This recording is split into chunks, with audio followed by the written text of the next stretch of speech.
Donc, présence extraterrestre. J'ai relu ce que j'avais écrit dans le petit dépliant, puis wow, hein, j'ai mis du stock.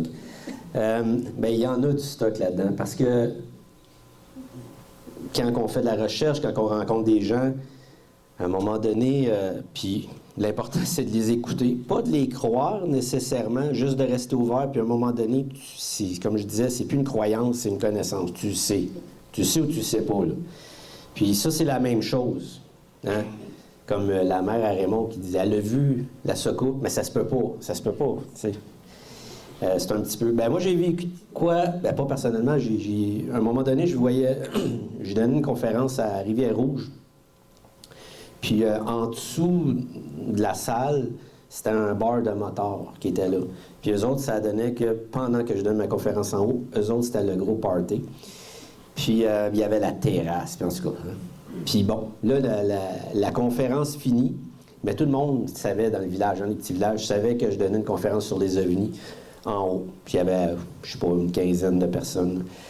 Puis quand je suis descendu, j'avais le projecteur, puis l'ordinateur. Puis j'ai vu quelqu'un que je connaissais quand j'ai été militaire. Puis bon, lui, je suis quelqu'un qui a la mémoire des visages. Là, je l'ai reconnu. Tabarouette, tu sais. Puis nous autres, quand on se connaissait, c'était à Saint-Jean-d'Iberville. Puis là, il était à Rivière-Rouge, en tout cas. Puis là, la première chose qu'il me dit, tu crées-tu à ça, toi, ces affaires-là? C'est moi qui donne la conférence. Puis, là, puis quand il m'a dit ça, tu crées-tu à ça en voulant dire, tu sais, c'est de la foutaise. Mais là, il m'a raconté son observation, quelqu'un qui était ticu, il jouait au hockey dehors comme on faisait, là, on mettait des buts dans la rue, là. Puis là, quand les autos arrivaient, on les tassait, là. Puis ils ont vu ça, eux autres, un peu comme la soucoupe à Raymond, mais passée au-dessus des maisons, dans le bout du bas du fleuve. Puis ils ont tous parti en courant, ils ont laissé le hockey là, dans leur maison, là. Mais c'est pour dire, tu sais, lui, il l'a vu, mais il y avait encore l'approche de dire être sceptique face à ça. C'était une petite parenthèse, c'est tout le temps ça. Alors, c'est du conditionnement social, on va en parler de ça. Donc, 1950, Enrico Fermi, parce qu'il y a eu aussi par la suite des scientifiques qui ont fait des calculs, puis ça a l'air que les chances qu'on ait des visites de l'extérieur sont très, très grandes. Mais il y a un super sceptique à un moment donné qui me dit, tu mets un zéro là-dedans, puis il n'y a plus de chance. Ouais, mais tu peux pas raisonner avec ces personnes-là. Non. Lui, il dit, s'il y avait des civilisations extraterrestres, leurs représentants devraient déjà être chez nous. Mais où est-ce qu'ils sont? Hein? Oui, où est-ce qu'ils sont? Donc, on a des organismes scientifiques comme le SETI qui cherchent bien loin les traces de planètes habitables et tout ça. Puis, mon tabarouette. Puis là, ça, c'est un bel exemple. C'est un vrai petit extraterrestre qui pêche en arrière. Les autres, ils checkent les extraterrestres dehors. Donc, c'est pas parce que les scientifiques affirment d'avoir aucune preuve qu'il n'y a pas de présence extraterrestre. C'est quand même assez évident. C'est pas là-dessus qu'il y a des preuves, mais qui est cache. Ouais, ça, c'est un autre volet. Ça, on va arriver à ça aussi. Mais pour avoir une perception, c'est ça, pour avoir une compréhension de ce qui se passe, ce que ça veut dire, c'est si tu changes la façon dont tu regardes aux choses, les choses que tu regardes vont changer. C'est quoi les qualités requises quand tu fais de la recherche de terrain? Objectivité. L'objectivité, c'est de ne pas avoir d'attente ni de biais. Ça veut dire, là, faut pas que quand la personne a dit « j'ai vu un ovni », que tu veux, toi, qu'elle ait vu un ovni. Toi, tu veux écouter ce qu'elle a à dire. Peut-être qu'elle a vu une lanterne chinoise, peut-être qu'elle a vu de réflexion sur un avion, whatever. Mais il ne faut pas que tu aies d'attente. C'est ça, la réelle objectivité. Mais le contraire aussi, il y en a des sceptiques aussi que j'ai rencontrés. Les autres, ils veulent tellement que ça n'existe pas qu'ils vont tout le temps faire un biais dans leur démarche. Puis de toute façon, c'est de la malhonnêteté scientifique, mais tu sais, ils s'en aperçoivent même pas. Qu'ils vont amener à dire, non, gars, ça se peut pas à cause de ça, ça, ça. Mais il y a un biais intense là, dans leur démarche. Puis ça, je le vois, je le vis. Puis vous aussi, hein, des fois, vous voulez parler de ça un petit peu, c'est dur. Hein, des fois, parler de ça aux gens, métro, boulot, dodo, là, ça passe pas. Esprit critique, c'est ça. Pas croire, mais comprendre. Écouter aussi. Ouverture d'esprit, ne pas rejeter ce qu'on ne comprend pas. Comme la fameuse dame, son observation que ça m'a pris 3 ans avant d'allumer que ça avait rapport avec la place Bonaventure. C'est ça. J'ai pas rejeté l'information, mais j'ai attendu. J'ai attendu le temps que ça se place. Extraterrestre, cette définition. D'une autre planète, d'un autre monde que la Terre. Pourquoi que je mets...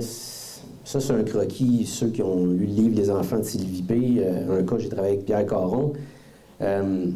Bon, ça, c'est Elle, c'était ses enfants qu'elle disait, parce qu'elle a eu de l'insémination, puis bon, d'extraction de fœtus, puis à un moment donné, présentation des résultats de ça plus tard, puis plusieurs fois.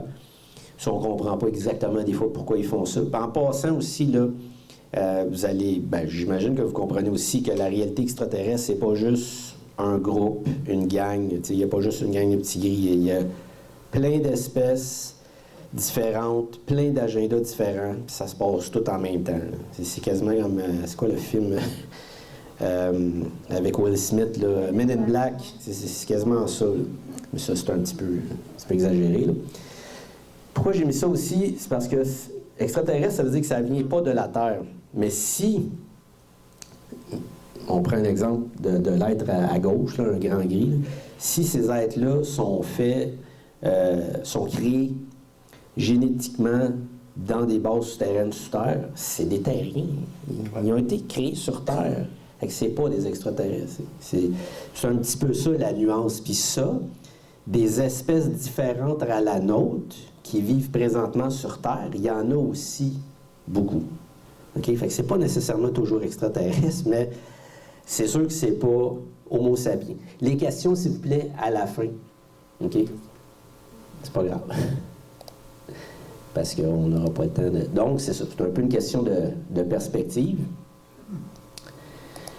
Puis ça, au début, là, c'est juste des petites images rapides là, pour préparer le terrain, parce qu'on va aller assez loin. L'humain est un être social. Son comportement en société est dicté par un ensemble de règles tacites complexes. Quand tu es en société, tu as une façon d'agir que tu n'agis pas quand tu es seul, ou que tu es en famille, ou quand tu es en couple. Puis, mais en société, ça va plus loin. Les masses, c'est facilement influençable, facilement manipulable. J'ai appris que les masses, c'est à peu près la psychologie d'un enfant de 6 ou 7-8 ans. Là. Okay? C'est influençable, c'est un petit peu ça l'idée. Mais imaginez-vous que vous êtes une espèce qui est, bon, 1 million d'années d'avance technologique sur la nôtre, puis dans l'immensité, notre planète, elle a 4,5 milliards d'années. Trouver d'autres planètes dans notre galaxie avec 1 million d'années d'écart, c'est rien, là. C'est des peanuts. Donc, s'il existe des espèces supérieures aux humains qui auraient des connaissances technologiques avancées, ils pourraient être capables d'influencer le comportement grâce à la manipulation de masse.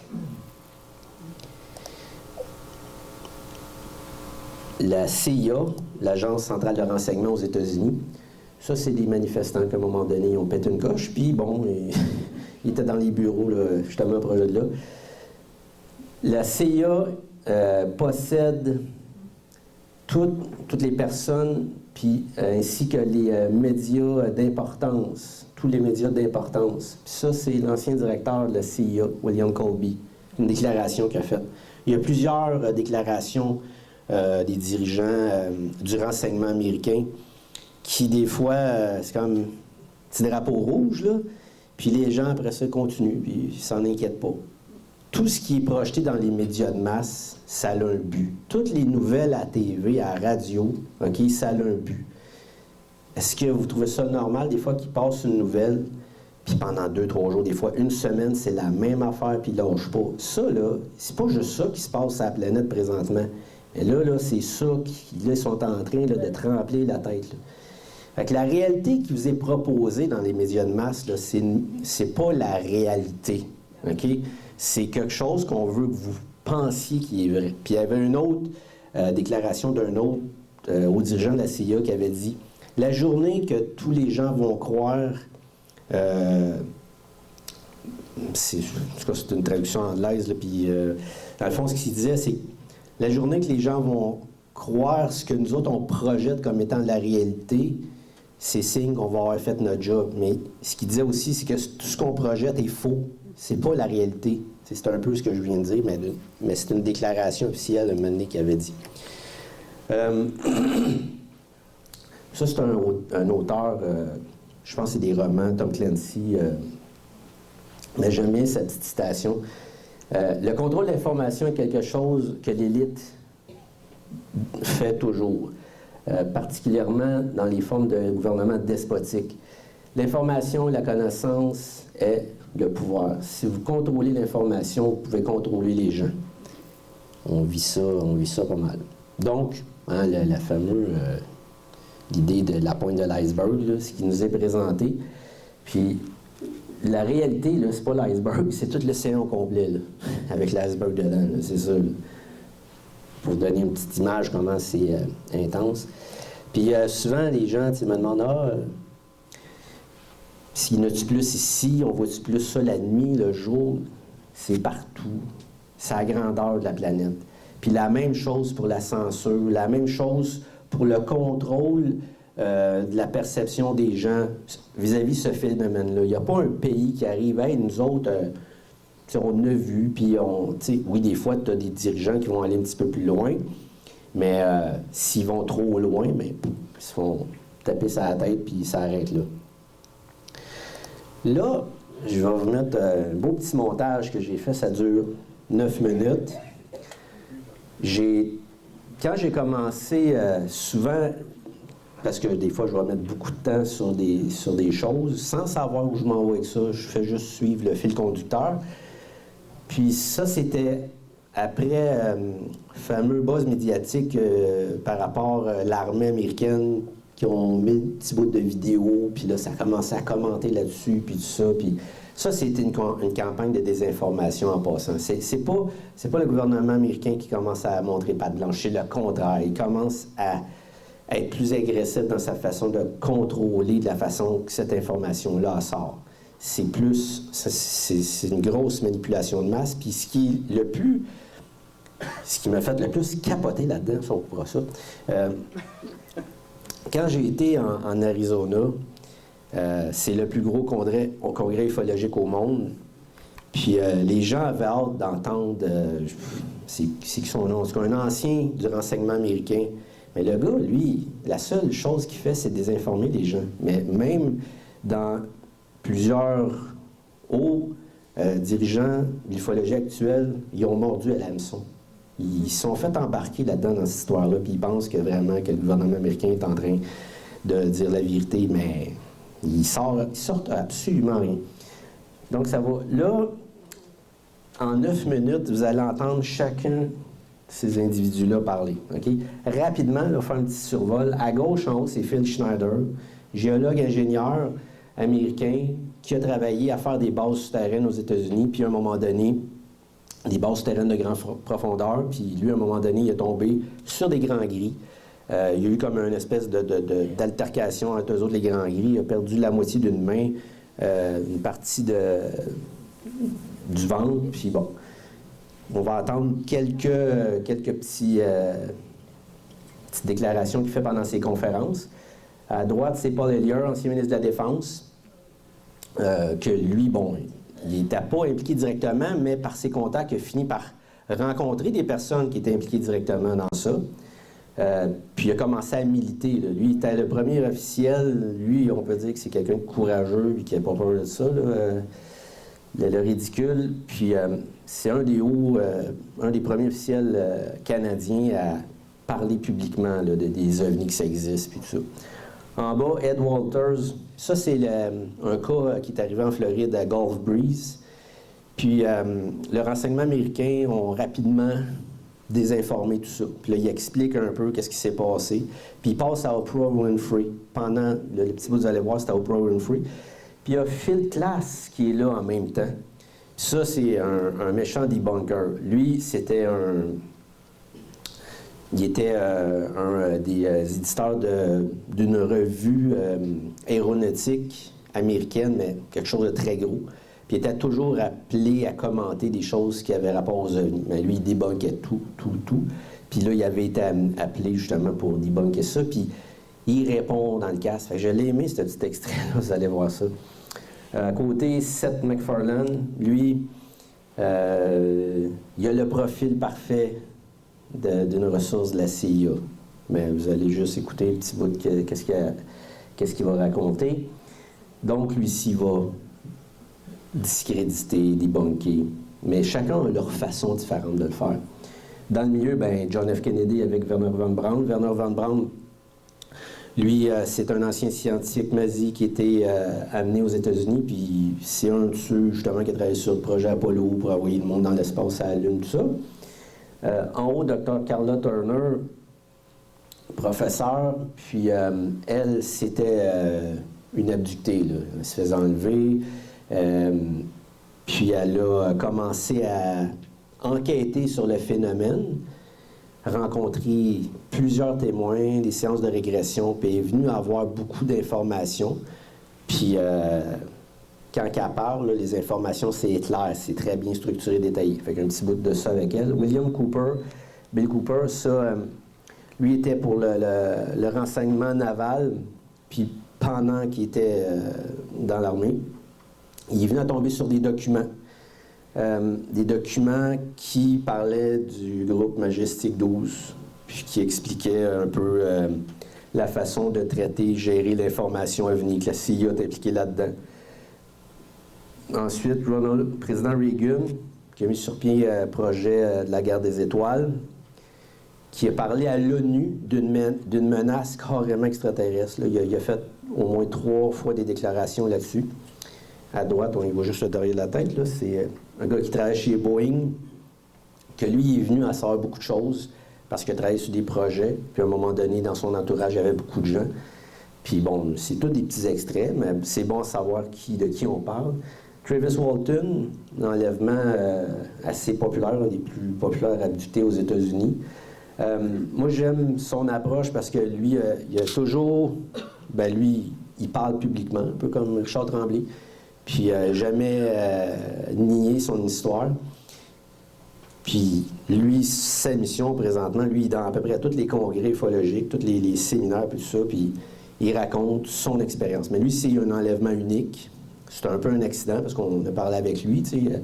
Puis en fin de compte, lui, c'est parce qu'il s'est fait frapper par un... Il est allé trop proche d'un vaisseau qui était là. Puis il y a eu comme un spark. Puis après ça, quand ils l'ont enlevé, c'était plus pour le réparer que pour l'aider à tu sais, si tu frappes un animal, tu es capable de l'aider. Bon, mais c'est un petit peu ça, c'est un accident, puis c'est comme ça, lui, il a compris son expérience. Mais en même temps, quand il a commencé à partager ça, il dit, j'en suis venu à réaliser que le plus gros problème dans le monde, c'est au niveau de la perception des gens, de la réalité, c'est très filtré au travers d'un filtre de ce qu'ils veulent, what they want and do not want. T'sais, ce qu'ils veulent croire et ce qu'ils veulent pas croire. Tu filtres, puis si ça ne marche pas dans ta compréhension de la réalité, tu fais juste rejeter l'information. Parce que c'est ça, à un moment donné, tu te dis pourquoi les gens sont comme ça? Mais, des fois, c'est la peur, des fois, il y a plusieurs raisons. Donc, on va mettre la petite vidéo qui dure 9 minutes.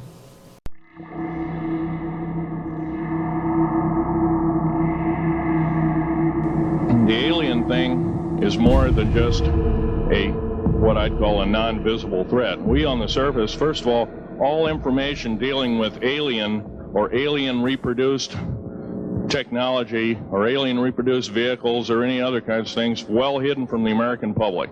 But since 1947 at least, a power structure within the military intelligence inner sanctum has appropriated the UFO phenomenon, has made it its own sphere And politics below that level has nothing to do with it. I support completely the idea that the government is covering this up. The prank that was pulled by putting a model in a house that I used to live in a year and a half ago was an effort by whomever to discredit the sightings. And it shows me that there is a very definite cover-up going on trying to make this phenomena go away. And any big case that happens across the United States will be ridiculed. And I've heard these same stories, unsubstantiated stories about models and witnesses coming forward over and over, and there's no truth to them. Okay, you say what, Howard? Nonsense. It's the mayor's word against you, and you have 2 convicted felonies on your record. You served time, once for forgery, once for car theft. So I choose to believe Mayor Ed Gray III. What do you say? Okay, you have. When I was an 18-year-old boy, I did get in trouble with the law. But what that has to do with UFOs, only Phil Klass knows. Now, this type of ridicule is the same thing that the government does to virtually every high-profile UFO case. Great difficulty, however, was encountered in maintaining international secrecy.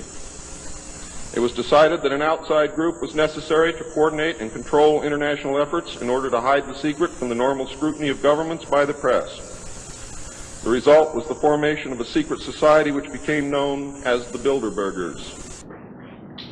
They have linked forces with other organizations since, including the Bilderbergers, a post-war organization in Europe, which is the most secretive and one of the most powerful, if not the most powerful, organization in the world today.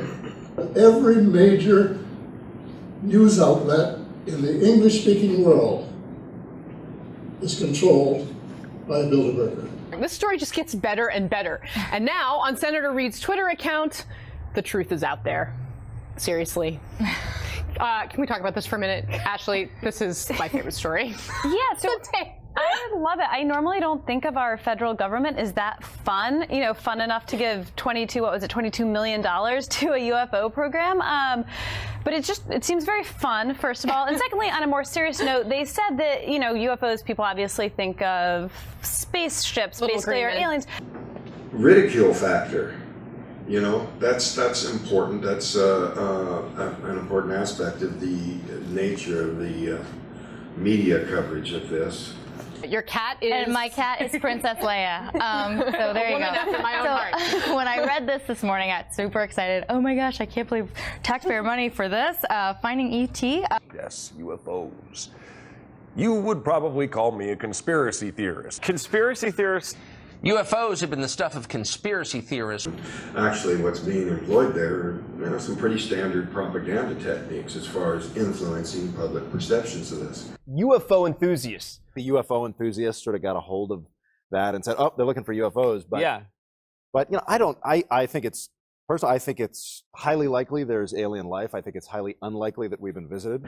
Again and again and again, actual deception being used to try to discredit the incident.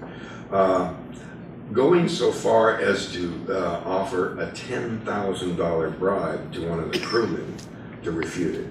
That's really going to a great extent. They just don't want to release the information regarding the locations, where they're coming from, where they're originating from. And some of the locations are from Earth. There's underground bases here at Earth where the aliens have constructed bases a long time ago. Right now, there are 131 active deep underground military bases in the United States. There's 1,477 of them worldwide. 62 of these bases are housing both the tall gray as well as the short gray alien. And in this underground facility, 3 basic types of activities and setups are reported.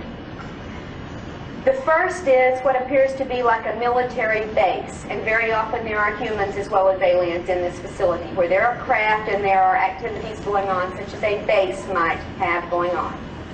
The second commonly reported underground facility is one in which apparently scientific research seems to be carried out, including, again, both alien and human workers.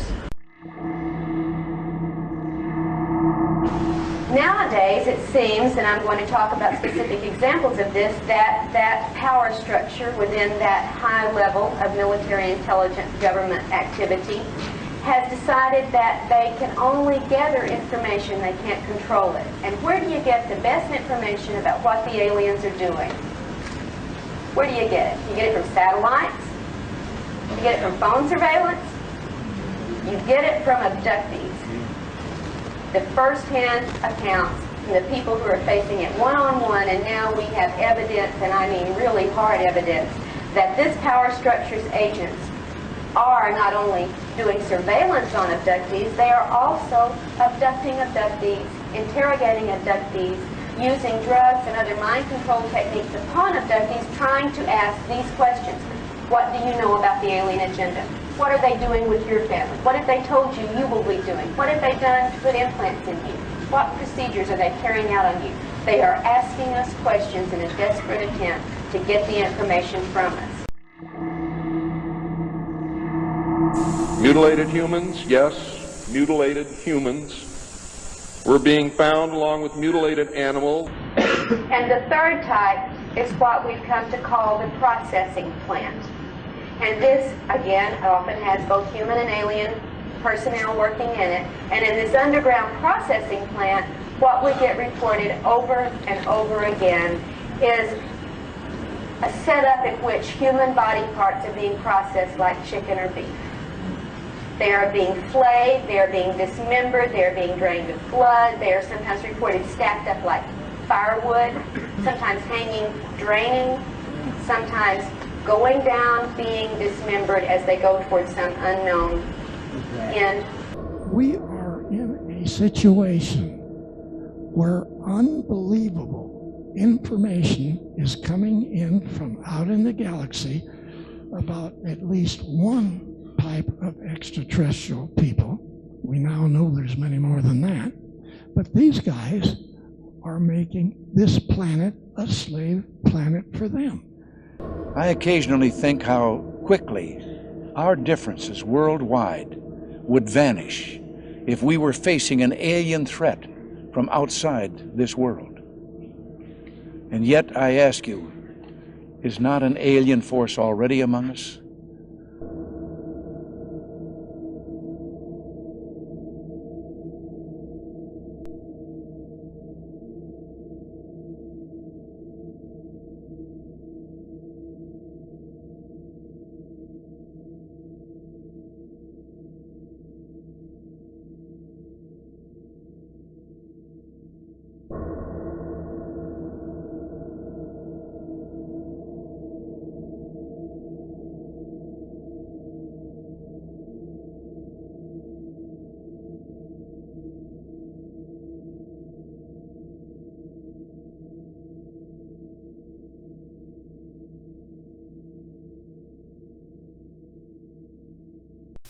Un, deux, c'est bon? OK. Il y a une réalité, puis on ne peut pas la cacher ou la nier parce qu'elle est là. Elle fait partie de notre réalité. Dans la recherche, bon, autant mes cas que ceux du MUFON en général, depuis 1969, on a des milliers de cas d'observation. Okay? Puis ça nous permet de conclure que, bon, oui, on est visité, puis par plusieurs civilisations, okay? Puis avec des agendas différents. Ça, c'est tous des croquis de témoins, okay? Qui nous ont fait. Il y en a qui sont bons en dessin, d'autres sont pas, eux autres sont pas mal tous bons en dessin. Ben, t'es bon aussi, Charles, là, quand même.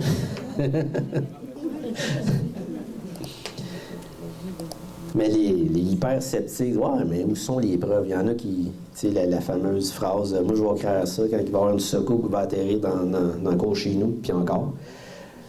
Tellement que le National Enquirer, ça je pense que c'était dans les années 70-80, a dit, nous autres on offre 1 million à ceux qui ont des preuves de l'existence d'une vie extraterrestre. Mais ce qu'il faut savoir, c'est que le National Enquirer appartient à la CIA depuis les années 50.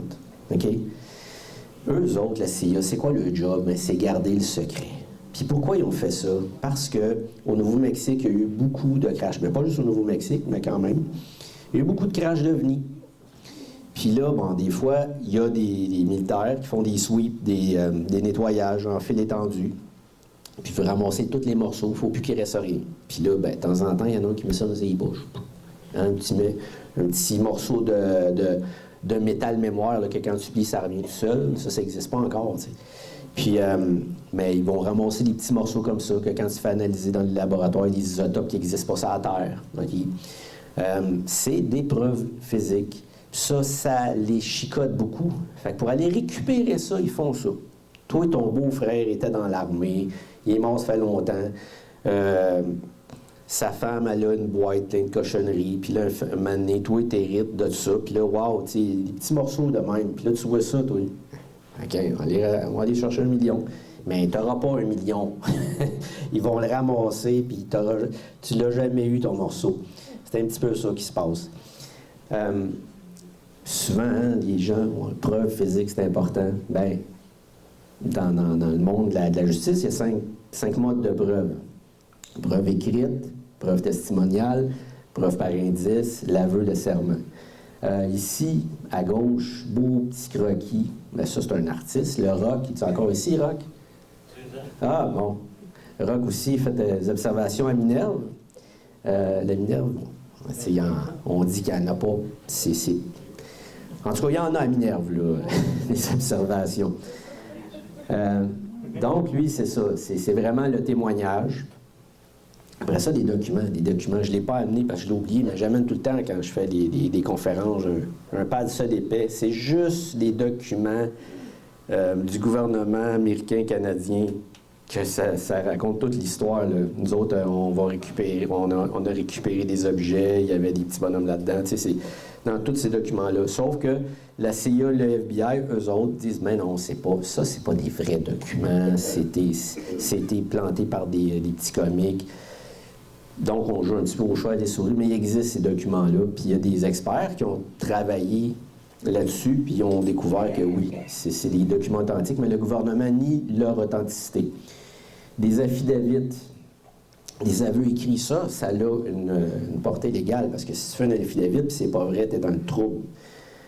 Puis Chuck Wade, qui est le père, qui est le fils de, je me rappelle plus son nom, le fils de son père. Tu sais.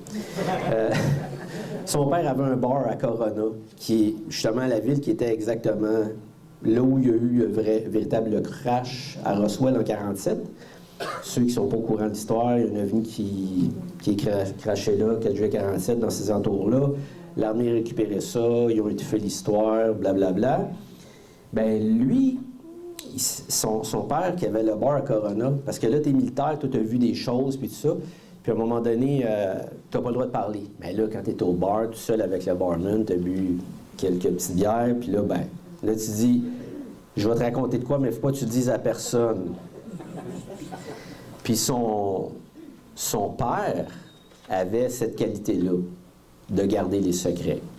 Avec le temps, il est venu avoir plein de témoignages, parce qu'il y a beaucoup de gens qui savaient que lui, il parlait pas de toute façon. Fait il racontait son histoire. Puis Chuck, son fils, qui était plus jeune à ce moment-là, lui, il savait un peu qu'il se passait des choses. Puis là, il voulait le savoir. Là, il achalait son père. Il dit, il dit, gars, moi, j'ai promis de ne pas le dire. Puis à un moment donné, à la fin de sa vie de son père, qui était... il était mourant. Puis là, il a dit, dis-moi-le. Dis-moi c'est quoi qui se passe avec ça. Il dit, je ne vais pas te dire ça, mais il dit, je vais te donner le nom des témoins qui m'ont parlé. Toi, tu iras les voir, puis s'ils veulent te raconter leur histoire, ils vont le faire. C'est ce qu'il a fait.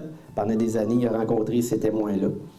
Puis, il est venu avoir des informations sur d'autres crashs. Il y a à peu près 7 crashs en tout qu'il savait. Puis, il y a même un endroit qui a ramassé des débris. Moi, quand je l'ai rencontré, ça, c'est un hasard. On s'est ramassé là, je ne le connaissais même pas. Puis, des fois, dans les voyages, c'est intéressant. Fait que oui, il existe des preuves matérielles. Tout ça pour dire ça. Des photos. Ah, c'est avec les téléphones, là, bon. Ben oui, il y en a des photos. Ça, c'est une petite fille, je pense, elle avait 10-12 ans, elle était au cas, c'était la super lune. Elle prend une photo. Elle met ça sur Facebook. Mais elle ne voit pas à droite, là. Les trois. Ça, là, elle, à l'œil nu, elle ne voyait pas, ça. Puis c'est quand elle a mis la photo sur Facebook, là, tout le monde disait « Hey, il y en a vu cette photo. » C'est ça. Puis à un moment donné, bon, ben, quand j'étais à Nomineng, il est venu me rencontrer, puis elle m'a donné sa photo. L'idée de ça, c'est pour dire l'utilisation des technologies furtives, dans le sens que des fois, elles sont là, mais on ne les voit pas. OK? Là, elle ne les voyait pas à l'œil nu. Puis des fois, ils vont prendre des drôles de formes. Ça, c'est justement encore un roc. Petit croquis qu'il a fait, il a vu ça arriver, là, comme une espèce de flamme qui a changé de forme. C'est devenu comme en forme de cigare. Mais tu sais, quand... Puis là, tu sais, dans le fond, tu vois toute la forme au complet quand c'est rendu à la cime des arbres. Là, les radars, ils ne pognent pas ça. OK? Donc, c'est une façon habile de... Ça, tu connais ça, cette photo-là, Sam? Hein? C'est quoi? Ça a l'air que cette photo-là était plus claire quand elle a été prise. Ça se peut-tu? Puis c'est le NORAD, je pense, qui a appelé. C'est qui avait appelé? L'armée, oui. Puis lui, il avait pris ça avec son cellulaire, là, la fameuse avenue triangulaire de Saint-Adolphe d'Howard.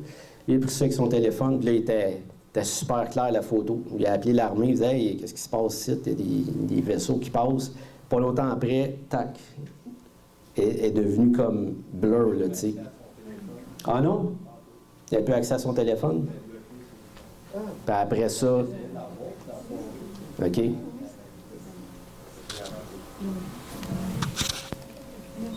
Tu veux-tu...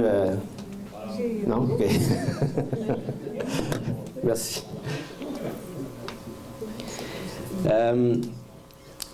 L'axe supérieur, ça c'est un peu comme Raymond, dans le sens que là, la dame, elle sort dehors, c'était pour sortir le chien ou je sais pas trop les animaux.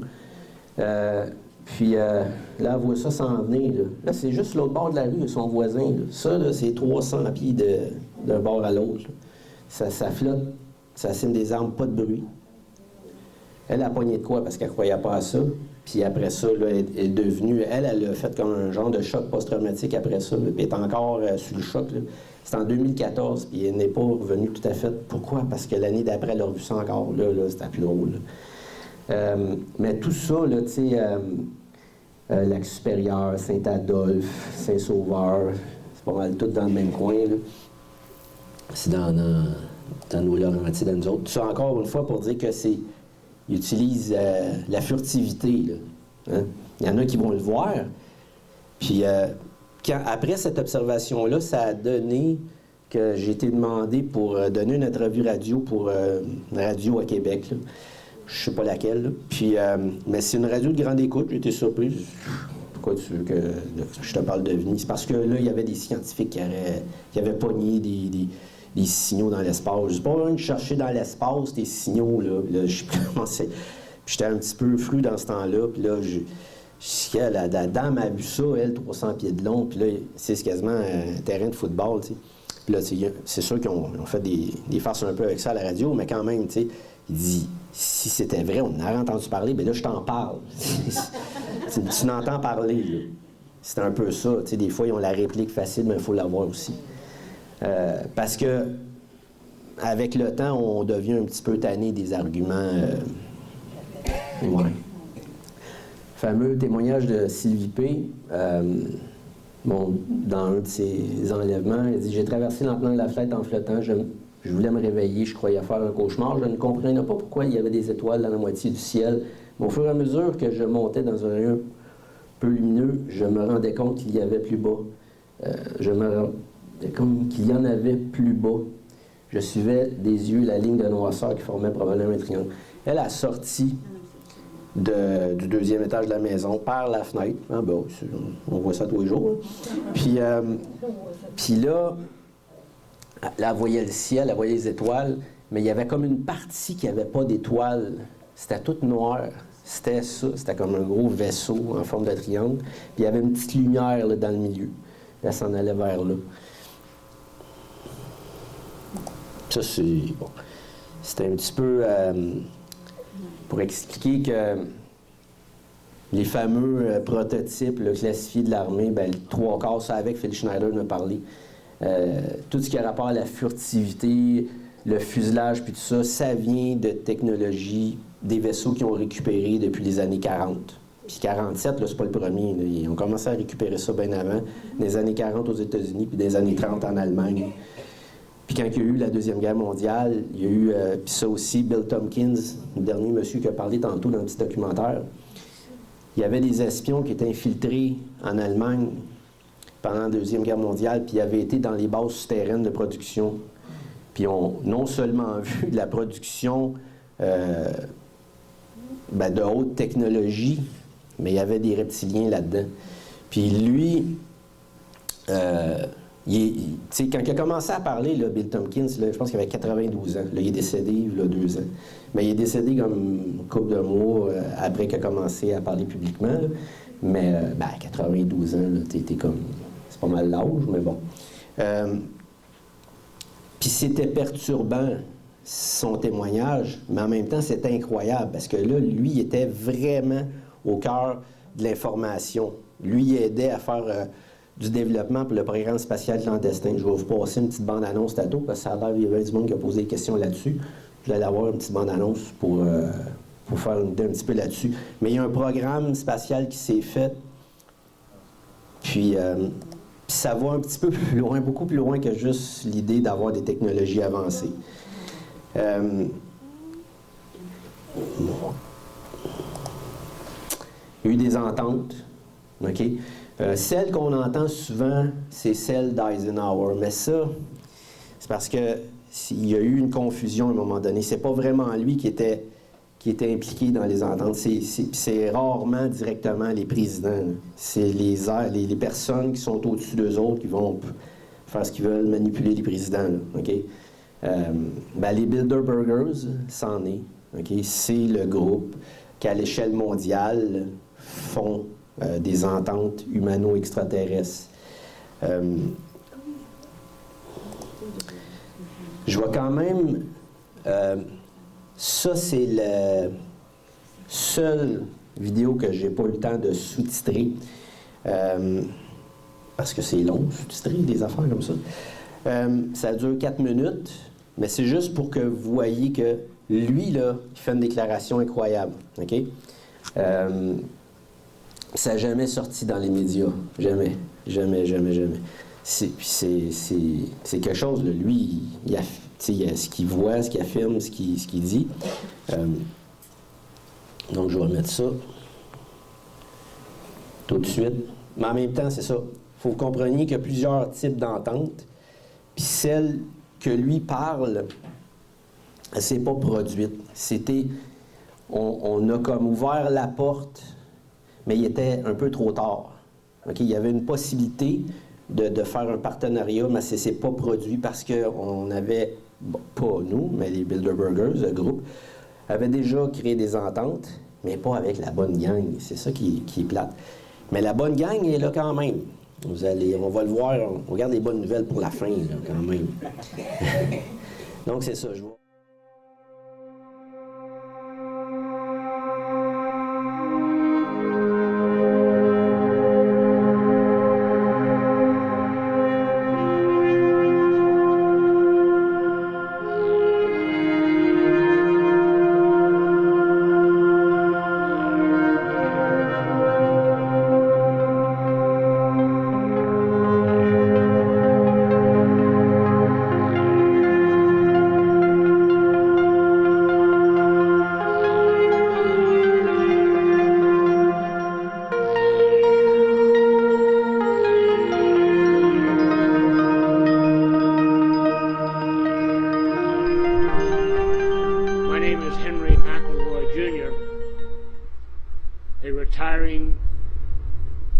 State representative from New Hampshire.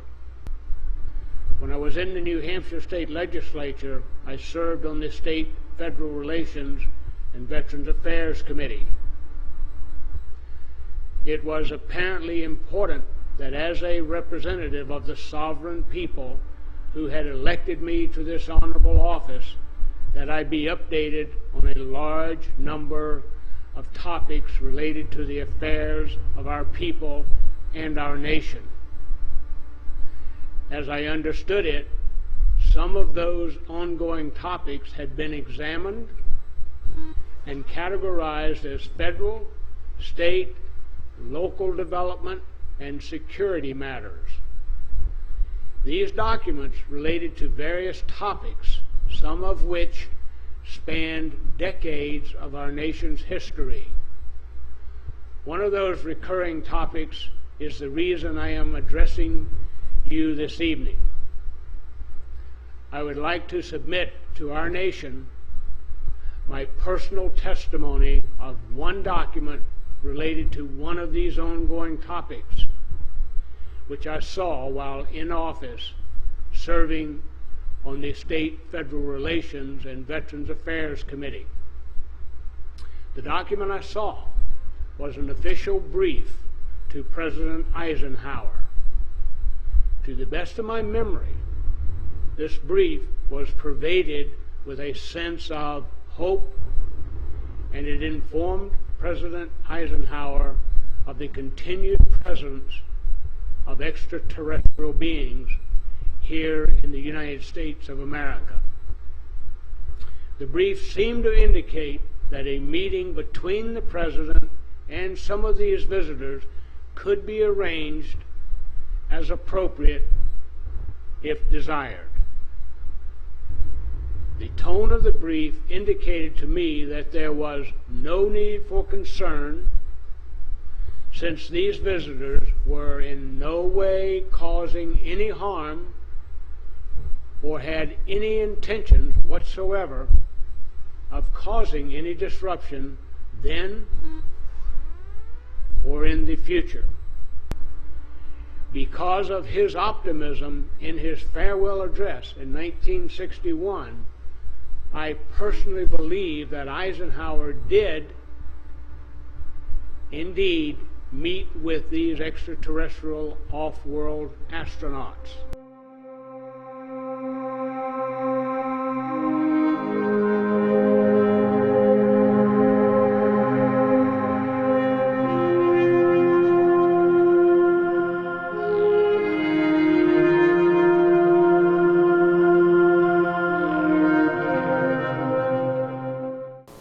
OK, ouais, c'est ça. Il va y avoir une petite pause dans 15 minutes. Ouais, hein? Donc, pour en revenir vite là, avec l'histoire d'Eisenhower, là, dans ces années-là, il y avait des extraterrestres pacifiques qui avaient commencé à prendre contact parce qu'il était un petit peu inquiet, l'escalade au niveau de l'armement nucléaire. Puis ça a l'air que quand on utilise le nucléaire, ça n'a pas des dommages juste au niveau de notre planète. Ça crée des ondes de choc assez à grande échelle, puis on dérange du monde. OK? Puis eux, ils étaient un peu inquiets de voir ça aller, puis on dit, on va vous aider dans votre développement en tant que civilisation. Le problème, c'est parce qu'il y avait déjà une gang depuis au moins les années 30 qui était là, qui avait influencé, mais ils n'interagissent pas directement. Hein? Ils influencent, ils manipulent. Parce que j'imagine qu'il y a des lois, certaines lois au niveau galactique, il y a des affaires que tu n'as pas le droit de faire, mais je peux dire que quand tu te caches, c'est parce que tu es illégal. Puis je pense que ce qu'ils font, c'est illégal au niveau de ces lois-là, que je connais pas, mais que j'imagine que ça ressemble un petit peu à ça. Puis à partir de ces années-là, il y a eu beaucoup d'investissements qui ont été faits au niveau de l'armement. Puis en cours de route, c'est au niveau de l'armement spatial aussi. Puis après Eisenhower, il y a eu Kennedy. Mais Kennedy, lui, c'était 10 jours avant son assassinat, il y a des documents qui existent, comme quoi il avait dit au directeur de la NASA, l'administrateur de la NASA, on va faire un programme spatial conjoint avec la Russie. Après ça, il a envoyé un autre mémo au directeur de la CIA. Tu vas me sortir tous les documents en lien avec les OVNI. Je veux savoir autant ceux qui sont pacifiques que ceux qui ne le sont pas. Puis, en même temps, un autre document qui est une retranscription téléphonique de la NSA. Il avait mis le président sous écoute, imaginez-vous donc, qui est une conversation entre lui et Khrouchtchev, président russe, qui disait là, il faut qu'on fasse de quoi. Puis, l'idée, c'était de prendre contact avec les extraterrestres pacifiques pour, justement, le deal qui avait été offert à Eisenhower. Lui, il dit, je vais le prendre, ce deal-là, je veux avoir de l'aide. Mais le fameux comité Majestic 12, là, la CIA puis tout ça, c'est eux qui sont manipulés puis influencés par l'autre groupe, qui ont comme un petit peu le contrôle sur la planète présentement. Fait qu'eux autres, ben, ils ont juste dit, ben, gars, là, ça fait pas tuer, puis on en mettra un autre, puis c'est ça qui est arrivé. Ils n'ont pas dû dire ça dans ces mots-là, mais c'est ça que ça voulait dire. On va revenir à nos moutons. C'est quelle race qui a rencontré? Eisenhower, aucune idée. Je n'ai pas cette information-là, mais bon, on va dire les Nordiques ou... c'est ça, il parlait des Grands Blancs. Oui, c'est ça. C'est eux autres là, qui sont vus comme les êtres pacifiques. On va revenir un petit peu aux enlèvements pour décortiquer un peu ça. Il nous reste 8 minutes. Les indicateurs. C'est sûr qu'avec Richard, tantôt, on a eu un petit peu des indicateurs. Hein? Rêver d'humanoïdes. Parce que souvent, j'ai des personnes, des cas d'enlèvement, puis ben, comme avoir du missing time, du temps manquant, c'est un indicateur. Mais ça ne veut pas dire parce que tu n'as pas de temps manquant que tu n'as pas été enlevé. La nuit, comment tu peux savoir si tu as du temps manquant? Okay? Les rêves, c'est pas parce que tu rêves à des extraterrestres que tu as été enlevé, mais des fois, les rêves, c'est un indicateur. Rêver d'avoir subi, puis je mets rêver entre guillemets, parce que bon, vous comprenez un petit peu l'idée, c'est pas un rêve finalement. Rêver d'avoir été à bord d'un vaisseau, souvenir diffus d'enfance d'une présence. Il me semble que quand j'étais jeune dans ma chambre, il y avait des petits êtres. Ça, j'en ai souvent, des témoignages comme ça. Temps manquant, ça c'est, comme Don Donnery dirait, c'est la pierre de touche. Temps manquant, c'est important, mais c'est pas absolument nécessaire. Observation de nuit suivie de temps manquant. Perturbation inexpliquée des appareils électriques, comme on voit dans les films. Marque inexplicable sur le corps. Peur nocturne. Richard, il y a une couple des indicateurs. Peur rationnelle des lieux tels que chaise de dentiste ou salle médicale. Les indicateurs. Les scénarios, maintenant. Des fois, pas toujours, les gens qui vivent ça vont le sentir avant. Vont avoir, des fois, ils vont le sentir une couple d'heures avant, une journée avant, mais ils vont sentir qu'il y a quelque chose qui s'en vient. Vont sentir une présence, observation d'entité. Fonction motrice du corps contrôlée, j'étais paralysé. Déplacement, lévitation, travail, parois murales, fenêtres, ils font ça. Hein? Mais, ce qui paraîtrait, il faut que l'objet, le revenu, whatever, si c'est un disque ou si c'est un triangle ou peu importe le modèle qu'ils vont prendre, faut qu'il soit à une certaine distance pour être capable de traverser à travers les murs. Donc, ils utilisent une technologie, là. C'est pas de la magie. Des habillages par les entités. Puis ça c'est drôle, les petits gris, parce qu'ils ont de la misère des fois avec ça. Ils rhabillent pas le monde avec le bon linge, ils vont le mettre à l'envers. Des fois, le monde ne retrouveront pas le linge. En tout cas, je sais pas s'ils ont amélioré le technique, mais ils n'iront pas travailler chez Walmart dans l'habillement. Déplacement vers une salle d'examen médical, examens médicaux sur une table métallique. Tu sais, c'est un peu les classiques, là. Communication télépathique pour expliquer et rassurer durant la procédure, prélèvement d'ovules, le sperme, implantation d'embryon, extraction de fœtus, présentation d'enfants hybrides, information sur l'état planétaire actuel, pollution, guerre, famine, cruauté animale, problèmes écologiques, surpopulation. Puis ça, on montre ça par des images, mais en même temps, on donne le feeling. C'est pas comme tu regardes la télévision, tu ressens l'émotion en lien avec les images que tu vois en même temps.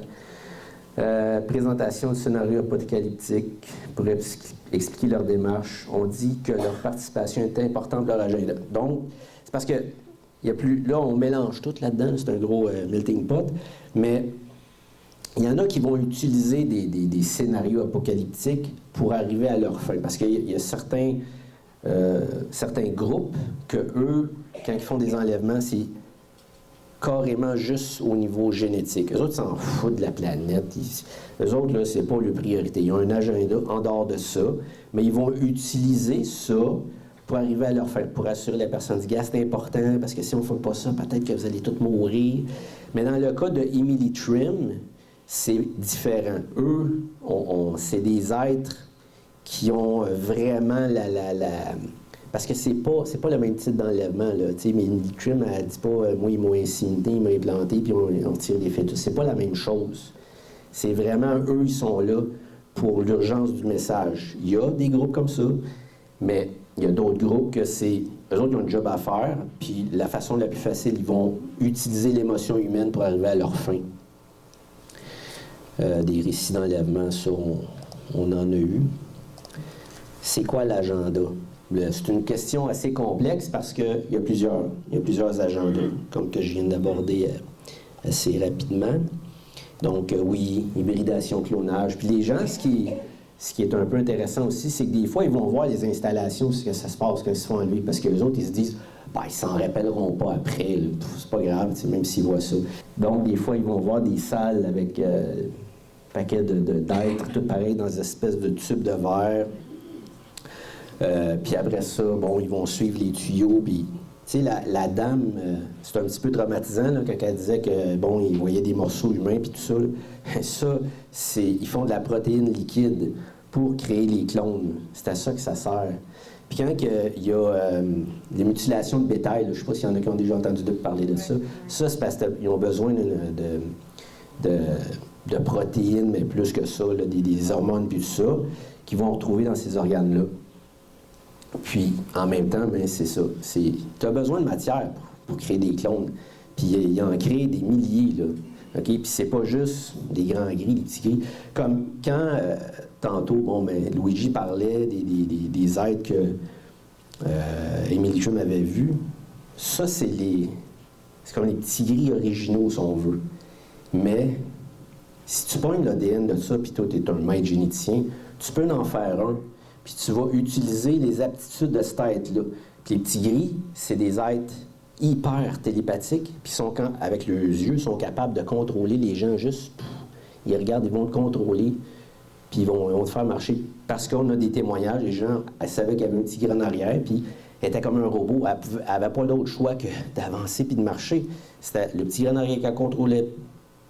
Mais lui, à la base, cet être-là, ça, c'est comme une manipulation génétique qu'ils ont faite pour que lui soit juste comme un peu une fourmi dans une fourmilière, t'obéis à un groupe, t'as pas d'individualité, puis ça s'arrête là. Donc, on va là-dessus. Un petit merci. On va prendre une petite pause de 15 minutes. Après ça, on va continuer avec notre programme. J'espère que vous continuez d'aimer ça. Merci beaucoup.